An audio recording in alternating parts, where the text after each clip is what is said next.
Bonsoir à tous et bienvenue dans la dernière chronique de Chaîne Interculture chez le libraire. Et ce soir, nous sommes ravis d'accueillir parmi nous Safa El-Ouali des éditions Le Fennec pour nous proposer quelques ouvrages pour cette semaine. Bonsoir Safa El-Ouali et bienvenue sur les ondes de Chaîne Inter. Bonsoir et merci de m'accueillir sur les ondes de la SNRT. Merci à vous d'avoir répondu à notre invitation. C'est un plaisir pour moi de vous accueillir parmi nous. Alors, vous nous avez concocté une belle proposition d'ouvrage. On va commencer par Les Pas perdus, roman de Moustapha Zem. Effectivement. Donc, Les Pas perdus, édité chez les éditions Le Fennec, après l'apparition du livre en France chez les éditions Jean-Claude Lattès en 2022. Donc, Moustapha Zem, si on veut parler un peu de lui, il n'était pas destiné à devenir un écrivain. Comptabilité, finance, c'était son domaine, mais tout a basculé après une chute qui l'a laissé dans le coma. C'est un accident. Et donc, après son réveil, quelque chose avait changé dans sa vie, dans sa personnalité, et fini les retenues. Il passe par une crise identitaire, et l'écriture s'est imposée comme une échappatoire, une voie vers la guérison. Et donc, ce premier roman est inspiré de cette renaissance. Et dans Les Pas perdus, Moustapha Zem raconte avec une grande finesse les espoirs brisés, les désillusions profondes qui jalonnent le parcours des émigrés. C'est plus qu'un simple récit personnel, c'est en fait un écho universel sur la quête d'identité et la lutte pour trouver sa place dans un monde, on va dire, souvent déroutant. Et puis, c'est son premier roman qui est vraiment un choc. Moustapha Zem n'y va pas de main morte. Donc après son accident et le coma, l'héros se réveille sans filtre, prêt à tout dire, tout revivre. Adieu les barrières, avec un humour grinçant, il replonge dans ses souvenirs éclatés, cherchant à comprendre qui il est devenu, et sa vie défile sous ses yeux et nous avec. Et donc, pas de drame, ni d'apitoiement. Moustapha Zem, il raconte son histoire et celle de sa famille marocaine sans jamais sombrer dans la plainte. Ici, il parle de valeurs comme le travail, la discipline, la liberté, l'entraide, enfin des principes qui se transmettent de génération en génération et façonnent des vies entières. Mais ce n'est pas qu'une affaire de famille. Ce livre aborde aussi la question brûlante de l'immigration. Principalement, c'est-à-dire vers la fin, comment s'intègrent les générations qui ont traversé des continents, de Dancy à Bosneka, de Paris à Casablanca. Chaque ville, chaque passage raconte quelque chose sur cette dualité culturelle, sur ce fil tendu entre les deux mondes. Et si je veux parler de son style dans ce livre, c'est un style très direct, très vrai, et voire même brut. Moustapha Zem ne masque rien. Il parle de ses succès, mais aussi de ses échecs, de ce qu'il a gagné et perdu en France.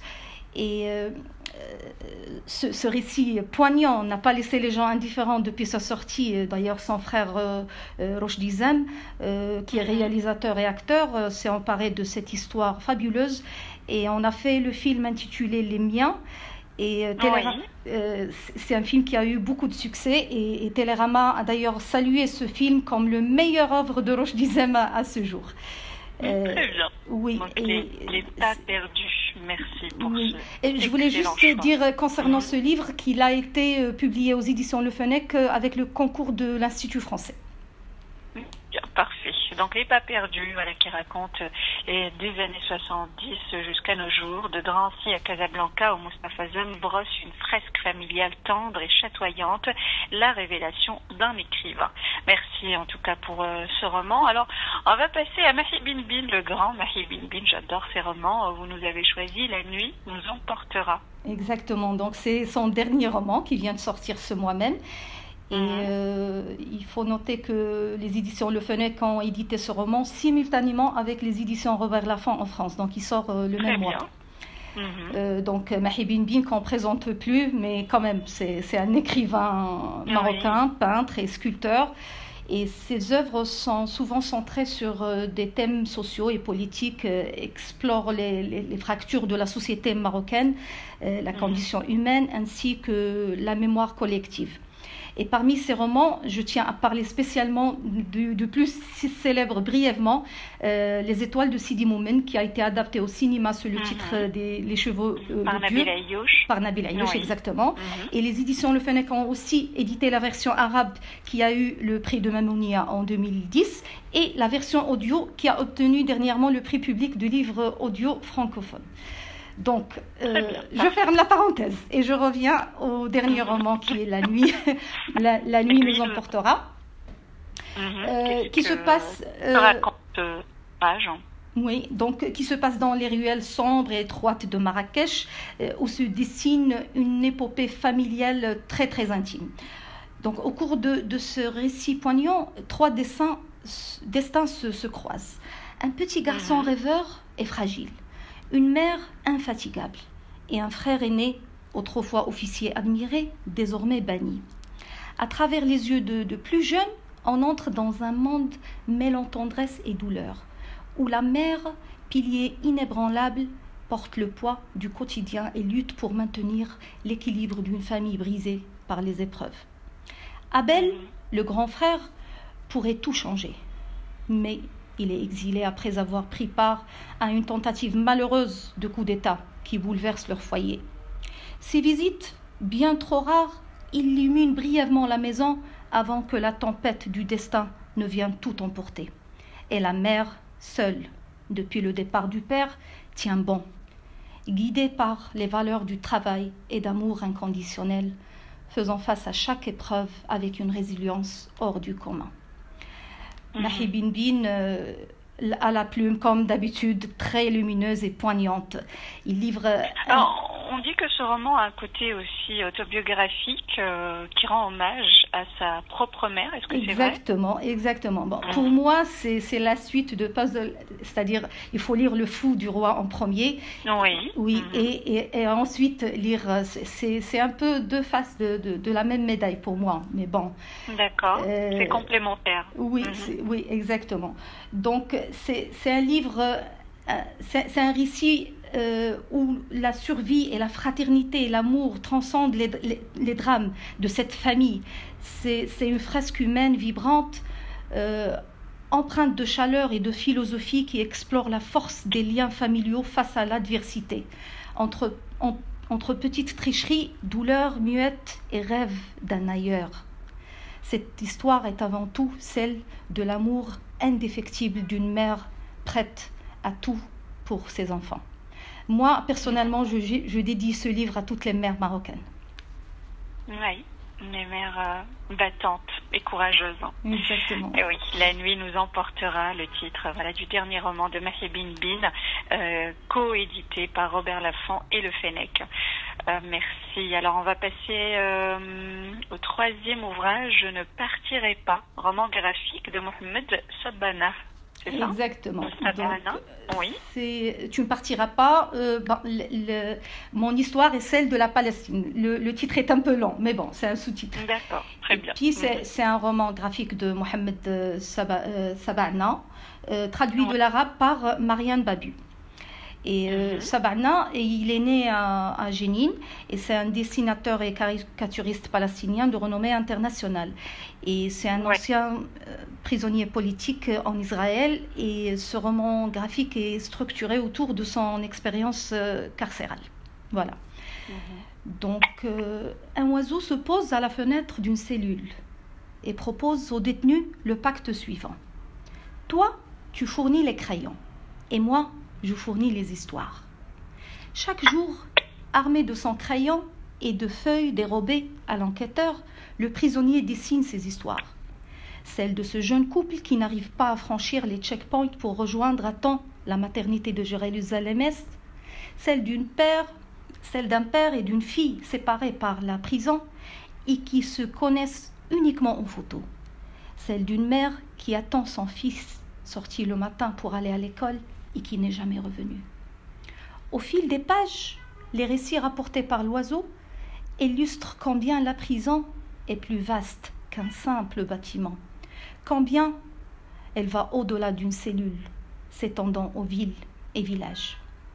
Mais c'est aussi la résistance des Palestiniens, leur espérance et leur refus de partir, que l'auteur retrace avec force et poésie dans ses planches réalisées en linogravure et obtenues... Safa Al-Wali? Oui. Je pense qu'il y a un problème de réseau, on vous entend très mal. Vous pouvez changer de place, s'il vous plaît?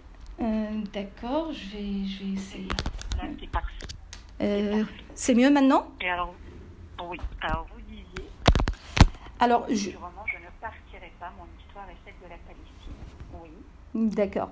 Donc, je disais que c'est aussi la résistance des Palestiniens, leur espérance et leur refus de partir que l'auteur retrace avec force et poésie dans ses planches réalisées en linogravure. Et le roman, il a obtenu le prix Palestine Book Awards en 2022. Permettez-moi de citer le témoignage de Joe Sacco, une figure majeure de la bande dessinée documentaire. Je le cite, un triomphe artistique qui restera comme un vibrant hommage à l'esprit du peuple palestinien. Mohamed Sabana est un maître. Je mentionne en dernier lieu pour ce livre qu'une partie des bénéfices de ce roman graphique sera reversée à l'association de solidarité Maroc-Palestine. Et je souligne aussi que ce livre était publié en premier lieu en France aux éditions Alif Bata en 2023 et que les éditions Le Fennec l'ont publié avec le concours aussi de l'Institut français. Très bien. Donc, Mohamed Sabana, Je ne partirai pas, mon histoire est celle de Palestine. Et puis surtout, c'est un très bel ouvrage qui nous rappelle un peu les actualités, ce qui se passe actuellement. Alors, on termine par Une femme sur le toit, un roman de Souad Ben Kiran. Oui, alors Souad Ben Kiran, c'est une artiste peintre qui vit à Agadir. Et elle a d'abord fait des études de langue, puis elle s'est installée pour devenir enseignante de langue française et de peinture. Puis son engagement pour la cause des femmes et des enfants en difficulté s'est concrétisé à travers son travail à la fondation humanitaire suisse Terre des Hommes. Et puis, elle a travaillé durant 15 ans. Elle a œuvré au sein de l'association Ard al-Atfal, la Terre des Enfants, qu'elle a cofondée pour venir en aide aux enfants en difficulté, aux femmes seules et mères célibataires grâce à des programmes de soutien scolaire, d'alphabétisation et de formation professionnelle. Tout ça pour dire que cette expérience a largement inspiré son second roman, c'est-à-dire Une femme sur le toit, parce que le récit, il donne la parole à Amina, l'héroïne. C'est une femme brisée, en rupture avec son corps, qu'elle ne perçoit plus que comme une peau trouée. 30 ans auparavant, après une grossesse accidentelle à 15 ans, Mina a fui sa campagne pour échapper à la mort que ses frères lui réservaient. Elle a abandonné l'enfant qu'elle a mis au monde et a survécu en travaillant comme bonne à demeure. Mais après un incident chez sa dernière patronne, elle s'est retrouvée à la rue et a vécu 5 ans dans l'impasse de la Sardine. Mais un jour, elle apprend que la fille qu'elle avait abandonnée a été adoptée et que ses parents adoptifs viennent de mourir dans un accident. Décidée à changer de vie, Mina part à la recherche de cet enfant devenu femme. Sa quête pour retrouver sa fille devient aussi une quête de réconciliation avec elle-même et avec sa féminité longtemps reniée. Si le roman commence avec une femme déchue et dépouillée du tout, il se termine sur l'image d'une femme debout, prête à reprendre sa place dans la société. Une femme sur le toit, c'est un roman poignant et captivant, plongeant le lecteur dans l'univers vibrant et plein d'humour des travailleuses du quotidien, tout en explorant des thèmes profonds de résilience, de rédemption et de quête identitaire. Parfois, il s'agit vraiment d'oser et de pardonner soi-même pour pouvoir continuer son chemin, la tête haute. En tout cas, c'est la morale que j'ai retenue, moi, de ce livre qui est vraiment mon coup de cœur. Je suis d'accord avec vous. Alors, finalement, j'espère avoir donné envie aux lecteurs de lire ces nouvelles parutions qui sont disponibles aux librairies et sur notre site lefennec.com, et je vous remercie sincèrement pour m'avoir reçu. C'est un plaisir pour vous accueillir et merci pour vos magnifiques propositions. On a terminé par une femme sur le toit, voilà, de Soazic Kélen, comme vous avez dit, un roman émouvant qui tient le lecteur en haleine dans l'univers vibrant, coloré, plein d'humeur et d'humour de journalière, paru aux éditions Le Fennec. Merci infiniment, Safa El Ouali. Merci à vous pour votre participation et à très bientôt. À très bientôt. Pour d'autres propositions d'ouvrages. Au revoir, très bonne soirée.